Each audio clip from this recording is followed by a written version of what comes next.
ਮੱਕੇ ਮਦੀਨੇ ਦੀ ਉਦਾਸੀ ਦੇ ਉਪਰੰਤ ਸ੍ਰੀ ਗੁਰੂ ਨਾਨਕ ਦੇਵ ਜੀ ਜਦ ਫਿਰ 1521 ਈਸਵੀ ਵਿੱਚ ਐਮਨਾਬਾਦ ਆਏ ਤਾਂ ਭਾਈ ਲਾਲੋ ਜੀ ਪਾਸ ਹੀ ਟਿਕੇ। ਪਹਿਲੀ ਉਦਾਸੀ ਵਿੱਚ ਉੱਚ ਜਾਤੀਆਂ ਦਾ ਭਰਮ ਤੋੜਿਆ ਸੀ।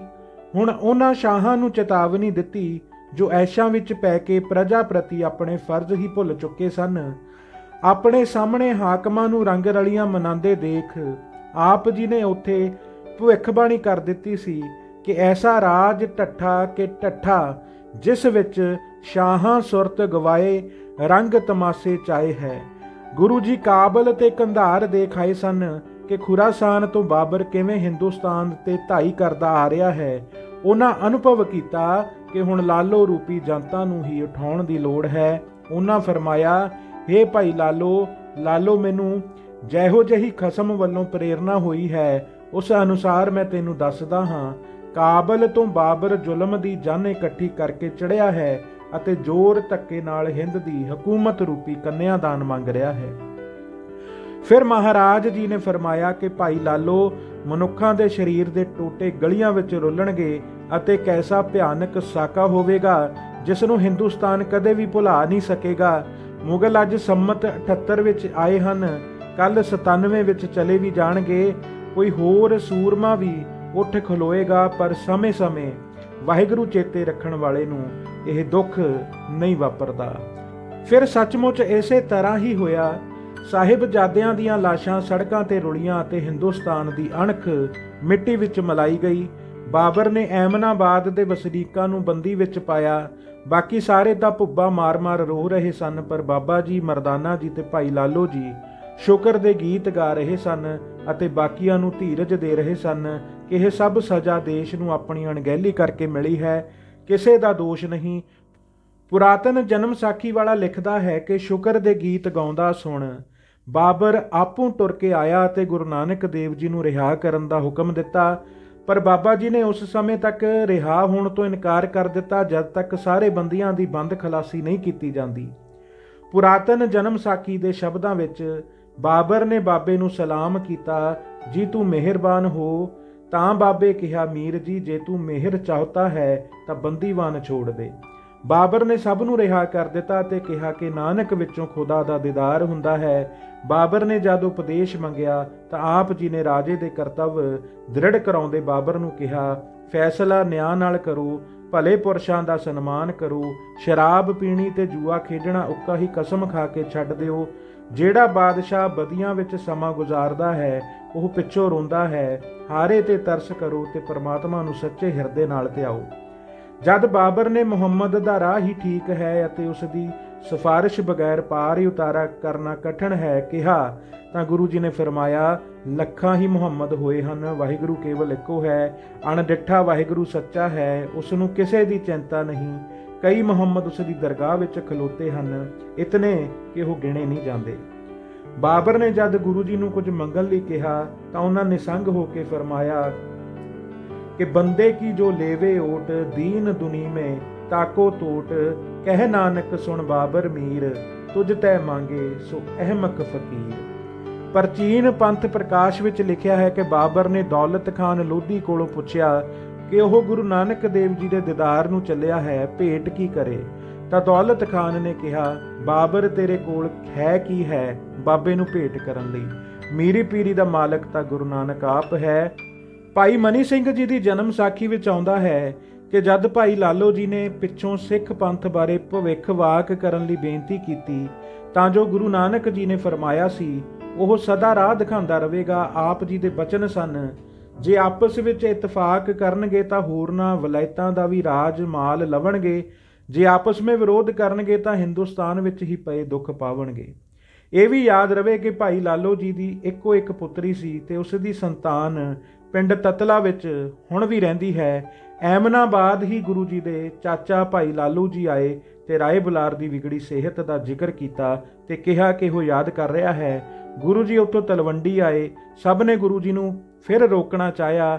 ਰਾਏ ਬੁਲਾਰ ਨੇ ਇੱਥੋਂ ਤੱਕ ਕਿਹਾ, ਤੁਸੀਂ ਇੱਥੇ ਹੀ ਗੁਜ਼ਰ ਕਰੋ, ਕਾਮੇ ਰੱਖ ਦਿੰਦੇ ਹਾਂ, ਖੇਤੀ ਕਰਾਓ, ਤੁਹਾਡੇ ਕੋਲੋਂ ਹਾਲਾ ਵੀ ਨਹੀਂ ਲਿਆ ਜਾਏਗਾ। ਪਰ ਬਾਬਾ ਜੀ ਨੇ ਦ੍ਰਿੜ ਇਰਾਦਾ ਦੱਸਿਆ। 5 ਦਿਨ ਤਲਵੰਡੀ ਰਹੇ। ਰਾਏ ਬੁਲਾਰ ਨੂੰ ਤੇਰੇ ਭਾਣੇ ਤੇ ਸਾਈ ਕਾਰ ਕਮਾਵਣੀ ਜੋ ਉਸ ਕੋ ਭਾਵੇ ਦਾ ਉਪਦੇਸ਼ ਦੇ ਕੇ ਹਰਿਦੁਆਰ ਵੱਲ ਚੱਲ ਪਏ। ਕੀਰਤਪੁਰ ਦੇ ਰਾਹ ਹਰਿਦੁਆਰ ਗਏ। ਪੀਰ ਬੁੱਢਣ ਸ਼ਾਹ ਦੀ ਸ਼ਰਧਾ ਪੂਰੀ ਕੀਤੀ ਸੀ। ਹਰਿਦੁਆਰ ਪੁੱਜਣ ਤੱਕ ਆਪ ਜੀ ਨੂੰ 6 ਮਹੀਨੇ ਲੱਗੇ। ਜਦ ਆਪ ਜੀ ਉੱਥੇ ਪੁੱਜੇ ਤਾਂ ਵਿਸਾਖੀ ਦਾ ਮੇਲਾ ਲੱਗਾ ਹੋਇਆ ਸੀ। ਗੁਰੂ ਜੀ ਗੰਗਾ ਕਿਨਾਰੇ ਜਿੱਥੇ ਹੁਣ ਨਾਨਕਵਾੜਾ ਹੈ ਉੱਥੇ ਜਾ ਟਿਕੇ। ਆਪ ਜੀ ਨੇ ਜਦ ਮਰਦਾਨਾ ਦੀ ਰਬਾਬ ਨਾਲ ਸ਼ਬਦ ਗਾਇਆ ਤਾਂ ਲੁਕਾਈ ਇੱਧਰ ਹੀ ਟੁੱਟ ਪਈ। ਆਪ ਜੀ ਨੇ ਉਸ ਸਮੇਂ ਦਰਿਆ ਗੰਗਾ ਵਿੱਚ ਜਾ ਕੇ ਬੁੱਕਾਂ ਨਾਲ ਪੱਛਮ ਵੱਲ ਤੇਜ਼ੀ ਨਾਲ ਪਾਣੀ ਸੁੱਟਣਾ ਆਰੰਭ ਕਰ ਦਿੱਤਾ। ਐਸਾ ਕਰਦਾ ਦੇਖ ਕੇ ਹੋਰ ਬਹੁਤ ਲੋਕ ਆਲੇ ਦੁਆਲੇ ਇਕੱਠੇ ਹੋ ਗਏ। ਲੋਕਾਂ ਹੈਰਾਨੀ ਪ੍ਰਗਟ ਕੀਤੀ ਕਿ ਕਹਿਣ ਲੱਗੇ ਕਿ ਇਹ ਕੀ ਕਰ ਰਹੇ ਹਨ।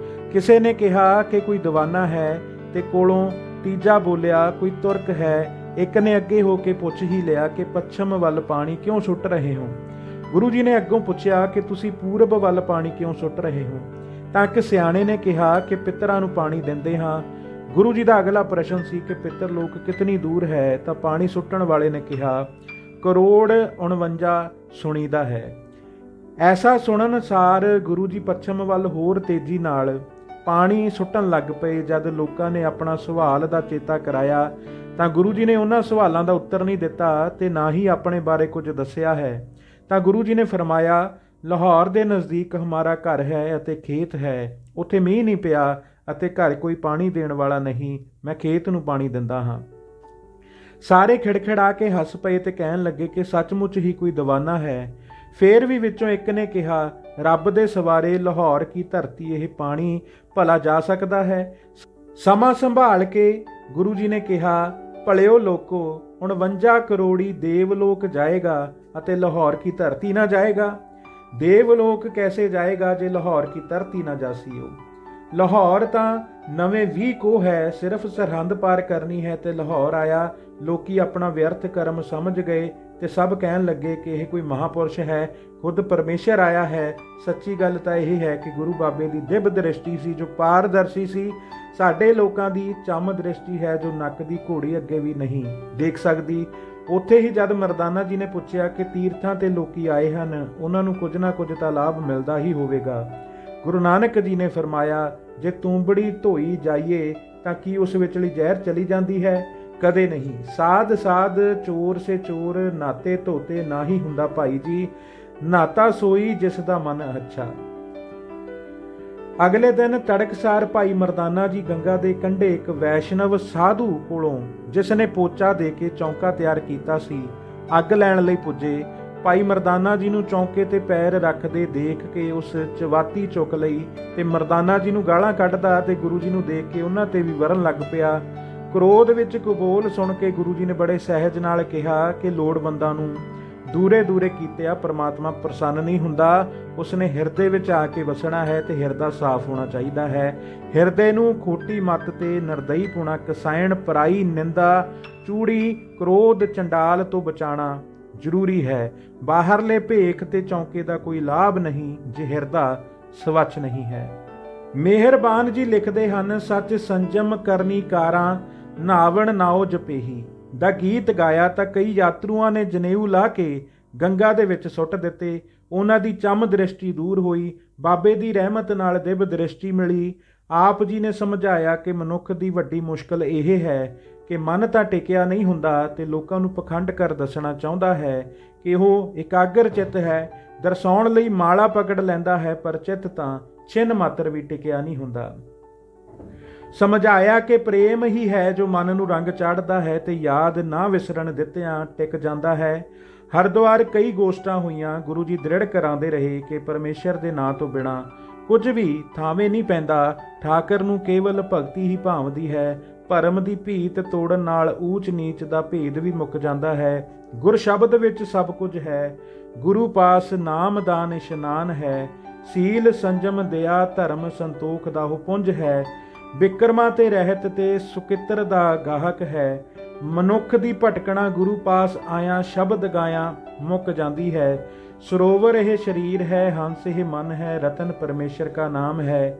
ਮਨ ਚਿੱਤ ਨਾਲ ਪਰਮੇਸ਼ਰ ਕਾ ਨਾਮ ਚਿਤਵੈ ਤਾਂ ਇਸ ਦੇਹੀ ਤੇ ਹੀ ਪਰਮੇਸ਼ਰ ਪਾਵੇ। ਉਹ ਮਨੁੱਖ ਜਨਮ ਦਾ ਲਾਭ ਨਹੀਂ ਉਠਾ ਸਕਦਾ।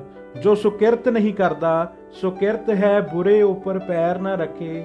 ਵਿਚਾਰ ਮਹਿ ਚਲੇ, ਜਿਤਨੀ ਦੁਬਿਧਾ ਹੈ ਤਿਆਗ ਦੇਵੇ। ਤੇ ਨਿਰੰਕਾਰ ਸਾਥ ਸਮਾਵੇ। ਮੁਕਤੀ ਦੀ ਪੌੜੀ ਪਰਮੇਸ਼ਰ ਦਾ ਜਸ ਅਤੇ ਗੁਰੂ ਦੇ ਸ਼ਬਦ ਦੀ ਵਿਚਾਰ ਹੈ।